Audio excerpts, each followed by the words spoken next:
Yeah, getting back to those 366 days, that's how long I've been a Black History cop. What I did was started doing some research into African American history and put together a little book. What I did was broke the year down, 24 sections, and chronicled the lives of some people that were like abolitionists, artists, business leaders, medical pioneers, things of that nature. I was talking with a gentleman one day and he said, "Mike, what you been doing for the last couple months?" I said, "Oh, I've been working on a Black History book." And he was a white guy, nice guy, and he said, "Oh, you doing a nudie book?" I said, "What were you talking about?" He said, "I thought all you guys were naked back there in Africa." I'm like, "Oh, man." Then at that point it hit me. That's exactly how I felt when I was in the 2nd grade. I'm the only African American in the class, and we're going through history. And we're learning about the proud heritage of the Native American and the European contributions, to this country. But every time Black, Negro, colored people were mentioned, teachers said, "Oh, y'all were slaves, so let's move on." And then, my white buddies in the class are like, "Oh, Mike, sorry to hear about that, but you come play with us." And naked, that's how I feel, And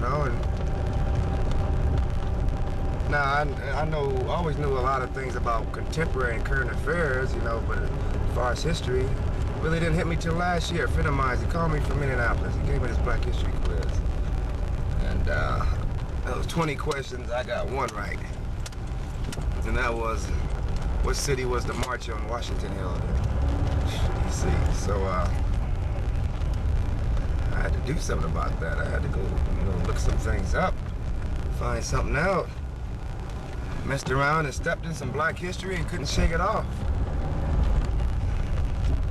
So what I ended up with was a book entitled Afromation. It's supposed to come out sometime soon, and hopefully it'll be able to help some people learn about a proud heritage that's not so widely talked about.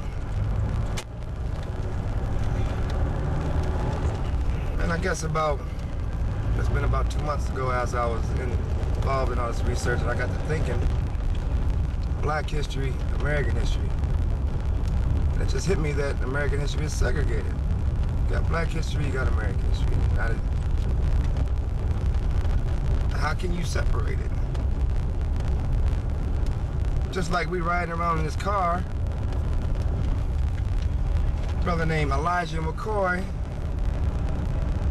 invented the system whereas you ain't gotta go 4 blocks, get out, lube all the gears, go 4 blocks, get out, lube all the gears. It's American history, it's part of American history. These stoplights we go through, a man named Garrett Morgan invented that. It's American history. The blood bank, Dr. Charles Drew developed that. Christmas addicts. First person to die. There's that right there. First person to die for the cause of the revolution in the Boston massacre. So, I dug up a lot of interesting facts. At first I was mad. I was like, how come I was never taught this?